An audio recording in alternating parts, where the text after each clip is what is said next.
कौन सी औलाद अपने माता पिता को जीवन भर दुख देती है? आइए जानते हैं एक पौराणिक कथा के माध्यम से।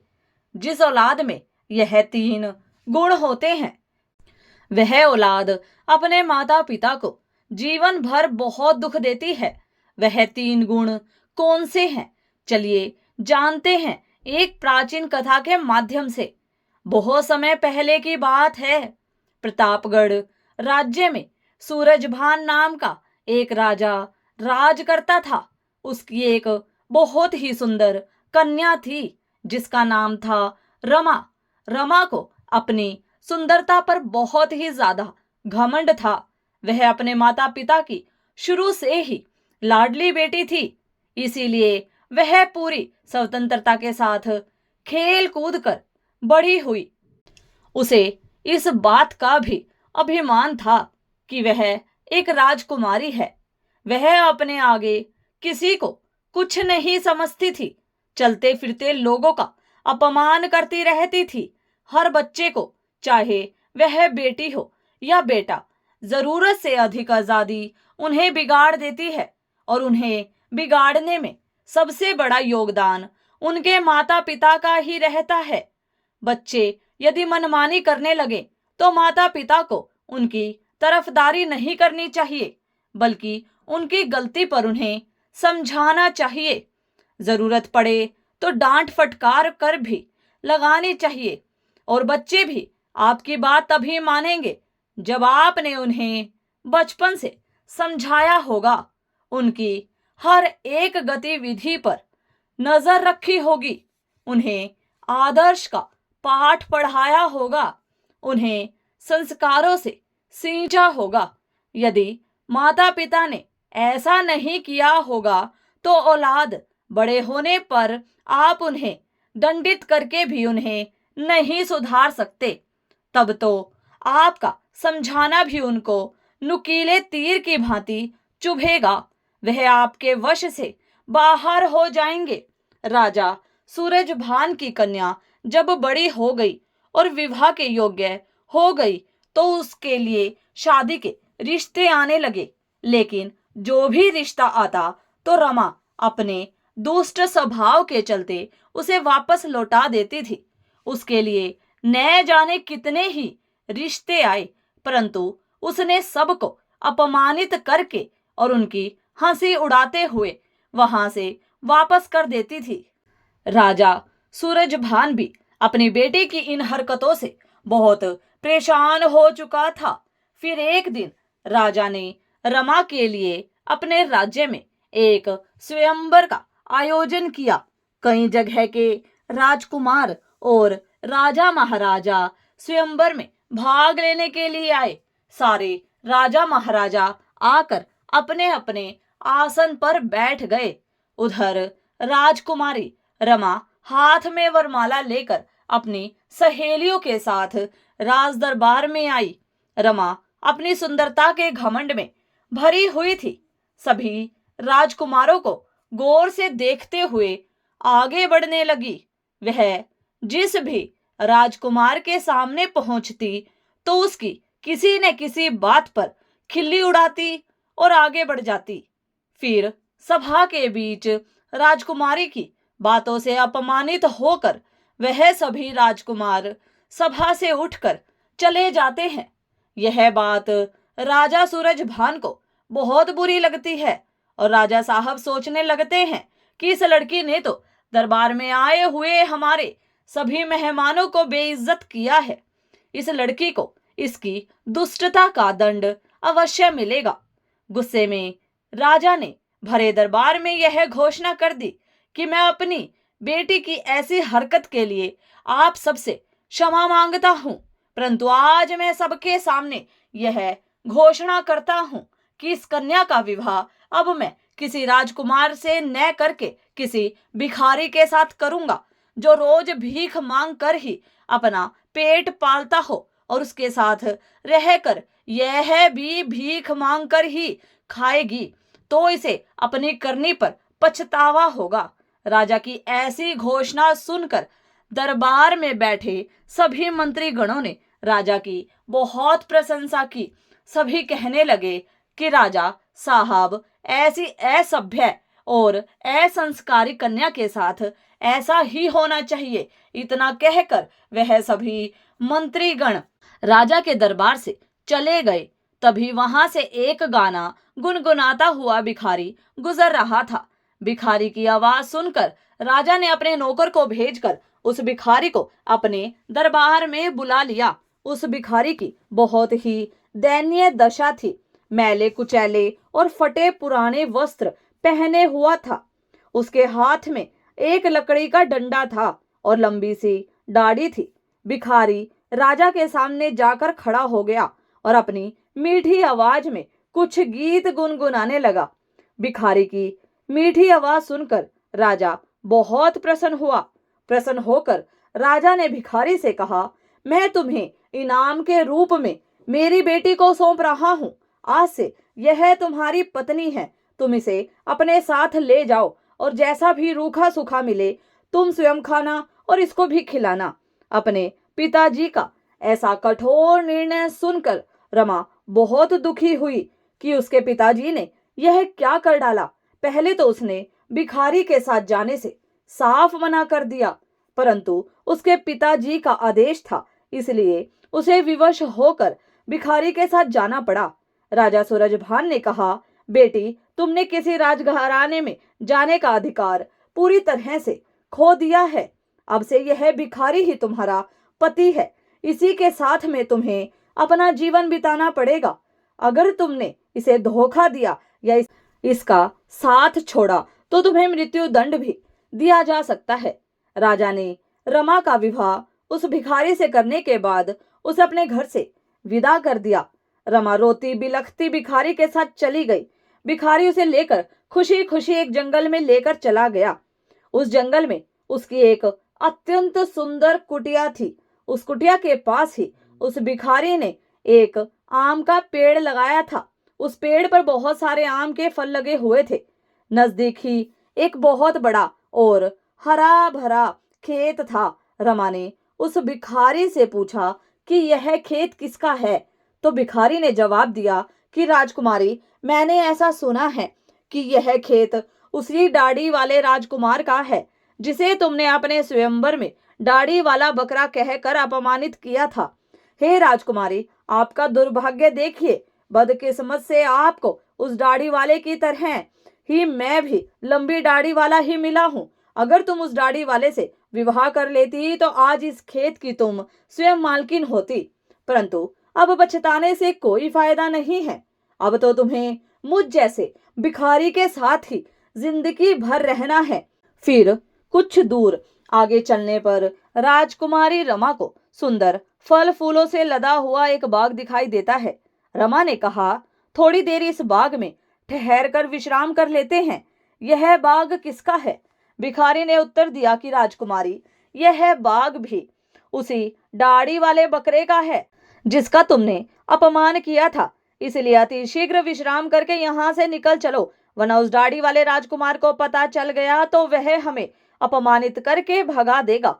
सोचो, अगर तुम उसे विवाह कर लेती तो यह बाग भी तुम्हारा होता और मुझ भिखारी के साथ में नहीं आना पड़ता, परंतु तुम्हारा घमंड ही तुम्हें यहाँ ले आया है। इस प्रकार वह बातें करते हुए दोनों आगे को बढ़ते चले गए। कुछ दूर आगे जाने पर वह एक सुंदर नगर में पहुंचे। ऐसा लग रहा था जैसे वह नगर किसी राजा की राजधानी हो। रमा ने पूछा, यह नगर किस राजा का है? भिखारी ने उत्तर दिया, राजकुमारी, यह नगर मेरी नजर से तो उसी दाढ़ी वाले बकरे का है जिसे तुमने भरी सभा में बेइज्जत किया था। सोचो, अगर तुमने उससे शादी कर ली होती तो तुम इस नगर की रानी होती और अनेक दासियां तुम्हारी सेवा करती, परंतु अपने रूप के घमंड में आकर तुमने अपनी किस्मत फोड़ ली और मुझ भिखारी के साथ विवाह करके तुमने अपनी जिंदगी को दुखों में धकेल दिया। परंतु अब क्या हो सकता है, जो होना था सो हो गया। भिखारी की बात सुनकर राजकुमारी को बड़ा पश्चाताप होने लगा। राजकुमारी कहने लगी, काश मैंने उसके साथ विवाह कर लिया होता। भिखारी ने रमा के मुख से ऐसी बातें सुनी तो उसने नाराज होते हुए कहा, राजकुमारी, खबरदार, जो अब तुमने दूसरे पुरुष के बारे में भी सोचा तो अब तो तुम केवल मेरी पत्नी हो और मैं ही तुम्हारा पति हूं। अब महलों के सपने देखना छोड़कर तुम्हें मेरे साथ मेरी झोपड़ी में रहना पड़ेगा। इतना कहकर भिखारी राजकुमारी रमा को अपनी झोपड़ी के पास ले गया, जो राजा के उस नगर से कुछ दूर एक तालाब के किनारे पर बनी हुई थी। झोपड़ी देखकर रमा को बड़ा क्रोध आया और कहने लगी, यह कितनी बेकार सी झोपड़ी है, मैं इसमें कैसे रह पाऊंगी? इसमें रहकर मेरा दम घुटेगा। मैं बहुत बड़े महलों की रहने वाली हूँ, इस छोटी सी झोपड़ी में मेरा गुजारा कैसे होगा? भिखारी बोला, राजकुमारी, अब आज से यही झोपड़ी तुम्हारा नया घर है, आज से इसी में रहना पड़ेगा। रमा ने पूछा कि यहाँ पर तुम्हारा कोई नौकर चाकर दिखाई नहीं दे रहा है, झोपड़ी की साफ सफाई कौन करेगा? भिखारी ने कहा, राजकुमारी, यह तुम क्या कह रही हो? मैं कोई राजा महाराजा नहीं हूँ, न कोई राजा का बड़ा अधिकारी हूँ जो मेरे पास नौकर चाकर होंगे। मैं तो खुद एक भिखारी हूँ, मैं तो नौकरों से भी गया बीता हूँ। झोपड़ी का सारा काम अब तुम्हें और मुझे ही करना है। चलो अब तुम पहले झोपड़ी की साफ सफाई करो, फिर मेरे लिए खाना बनाओ, मुझे बहुत भूख लगी है। चलते चलते मैं थक चुका हूँ। रमा को भोजन बनाना तो आता ही नहीं था, इसलिए भिखारी और राजकुमारी ने मिलकर उल्टा सीधा खाना बनाया और खाना खाकर दोनों सो गए। अगले दिन भिखारी ने राजकुमारी को जगाया और घर का सारा काम करने को कहा। राजकुमारी पूरे दिन काम करती रही और भिखारी की डांट फटकार सुनती रही।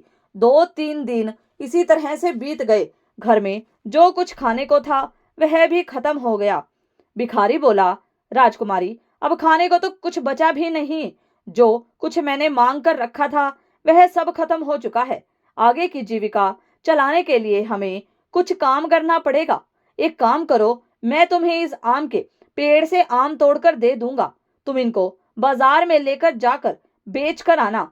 राजकुमारी ने आश्चर्य से कहा, मैं बाजार में आम बेचने जाऊंगी? अगर मुझे किसी ने आम बेचते हुए देख लिया तो वह मेरी हंसी उड़ाएंगे, मुझे बहुत शर्म आएगी। भिखारी बोला, काहे की शर्म? अब तो तुम रानी नहीं हो, तुम एक भिखारी की पत्नी हो। शर्म तो तुम्हें तब आती जब तुम उस दाढ़ी वाले की पत्नी होती और वह तुम्हें बाजार में आम बेचने को कहता।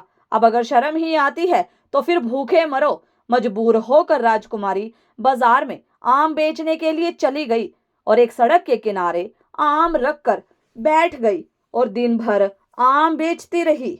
धीरे धीरे उसके आम खूब बिकने लगे।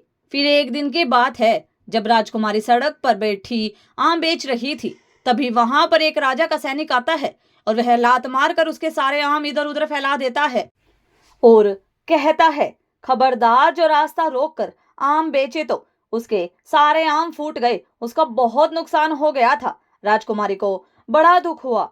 उसने सारी बात झोपड़ी में आकर भिखारी को बताई कि आज एक राजा के सैनिक ने उसके सारे आम लात मारकर फोड़ डाले। भिखारी ने कहा, तुम बिल्कुल पागल हो। अगर तुम बीच रास्ता रोककर दुकान लगाओगी तो सिपाही तो आम फोड़ेंगे ही। तुम्हारी वजह से राहगीरों को वहां से निकलने में तकलीफ हो रही होगी। अब तुमसे यह काम भी ठीक से नहीं होगा। तुम्हें कोई काम बताओ तो तुम उस काम को ठीक से नहीं करती हो। अब मैं जा रहा हूँ और तुम्हारे लिए कोई और काम तलाश करूंगा। भिखारी गया और राजा के एक बड़े अधिकारी के यहाँ रसोइये का काम तलाश आया और रमा से कहा, मैंने तुम्हारे लिए काम की व्यवस्था कर दी है। कल से तुम राज्य कर्मचारियों की रसोई में जाया करोगी और वहां से रसोइये के साथ मिलकर खाना बनाओगी। वहां से हमें खाने के लिए अच्छा अच्छा भोजन भी मिलता रहेगा। इस प्रकार वह घमंडी राजकुमारी रसोइये की मददगार बनकर काम करने लगी। वह सुबह से शाम तक रसोइयों के साथ मिलकर काम करती और रात को बचा हुआ खाना अपने घर ले आती। इस तरह दोनों की जिंदगी अब सुकून से कटने लगी। फिर एक दिन की बात है, रमा रसोई में काम कर रही थी। तभी उसने खिड़की से झांक कर देखा तो वहां राजा के महल में कुछ उत्सव होने वाला था। पूरा राजमहल सजाया हुआ था। बड़े बड़े मेहमान आ रहे थे। नौकर चाकर उनका स्वागत कर रहे थे।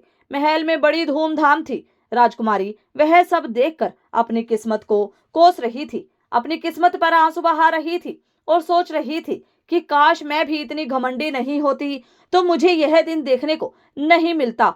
वह वहां खड़ी खड़ी सोच ही रही थी, तभी वहां दो दासियां आती हैं और कुछ खाने का सामान उसकी टोकरी में रखकर चली जाती हैं। राजकुमारी टोकरी को लेकर अपने घर को लौटने लगी। अभी वह दरवाजे से निकली ही थी, तभी सामने से एक राजसी पोशाक पहने हुए एक पुरुष ने आकर उसे रोक लिया। देखने में वह वहां का राजा महाराजा मालूम पड़ रहा था। राजकुमारी ने जब उसके चेहरे को देखा तो वह डर के कांपने लगी, क्योंकि वह राजा वही दाढ़ी वाला था जिसको रमा ने अपने यहाँ दाढ़ी वाला बकरा कहकर अपमानित किया था। राजा ने राजकुमारी से कुछ नहीं कहा, बल्कि वह उसका हाथ पकड़कर दरबार में लेकर पहुंचा, जहां तमाम मेहमान लोग बैठे हुए थे। वहां की भव्यता को देखकर घबराहट में राजकुमारी के हाथ पैर कांपने लगे। उसके हाथ से टोकरी छूटकर जमीन पर गिर पड़ी। टोकरी में रखा हुआ खाना जमीन पर गिरकर इधर उधर बिखर गया। राजकुमारी बहुत उदास हो गई। दरबार में बैठे हुए मेहमान यह देखकर जोर जोर से हंस पड़े। अपने ऊपर सबको हंसता हुआ देखकर रमा घुटन से मरी जा रही थी। उसे ऐसा लग रहा था कि इसी वक्त धरती फट जाए और मैं उसमें समा जाऊं। वह राजा से अपना हाथ छुड़ाकर भाग जाना चाहती थी। राजा ने उसे रोकते हुए कहा, राजकुमारी घबराओ मत, तुम्हारे साथ कोई अभद्रता का व्यवहार नहीं होगा, बल्कि तुम्हें मैं यहाँ सम्मानित करने के लिए लाया हूँ। मैं वही तुम्हारा भिखारी पति हूँ जो तुम्हारे साथ झोपड़ी में रहता था, और मैं वही सैनिक हूँ जिसने तुम्हारे आम को फोड़ दिए थे। मैं ही यहाँ का राजा हूँ और मैं वही दाढ़ी वाला बकरा हूँ। मैंने तुम्हारे साथ भिखारी बनकर विवाह इसलिए किया था क्योंकि मैं तुम्हें चाहता था, और तुम्हारे पिताजी की प्रतिज्ञा को ध्यान में रखते हुए मुझे भिखारी की वेशभूषा बनानी पड़ी थी। मैंने भिखारी बनकर तो तुमसे विवाह कर लिया। अब तुम्हारा घमंड भी नष्ट हो चुका है। इतने सारे मेहमान तुम्हारे स्वागत में आए हैं। अब मैं तुमसे सम्मान पूर्वक विवाह करूंगा। यह सुनकर राजकुमारी को बड़ी प्रसन्नता हुई और खुशी में उसकी आंखें आंसुओं से भर गई। अब तो दासियां आई और उसे राजभवन में ले जाकर दुल्हन के नए जोड़े में सजाकर ले आई। दरबार में रमा के माता पिता भी मौजूद थे। सभी ने राजकुमारी को खूब आशीर्वाद दिया और राजा के साथ शमशत मेहमानों की उपस्थिति में उसका विवाह हुआ। उसका सारा घमंड चकनाचूर हो चुका था। वह पूरी तरह से बदल चुकी थी। उसने जिंदगी जीने का तरीका सीख लिया था। अत्यंत सुख सुविधा में पलकर मनुष्य उन अनुभवों से, उन संस्कारों से अपरिचित रह जाता है जो उसके जीवन में आगे बहुत कष्टदायक होता है। इसलिए मनुष्य को कभी भी किसी बात का घमंड नहीं करना चाहिए। परमात्मा जब तुम्हें किसी एक गुण से संपन्न बनाता है तो बाकी कई गुणों से खाली रखता है, ताकि तुम्हें जब कभी भी अभिमान हो तो तुम्हें उसका सबक मिल सके। इस प्रकार राजकुमारी उस दाढ़ी वाले पति के साथ बड़े आनंद से जीवन व्यतीत करने लगी, जिसकी औलाद अपनी मनमानी करती है तथा अपने माता पिता का अपमान करती है और उनकी बात को नहीं मानती है। ऐसी औलाद सदैव मुसीबत से घिरी रहती है। तो भक्तों, कथा पसंद आई हो तो वीडियो को लाइक, शेयर, सब्सक्राइब करें। धन्यवाद।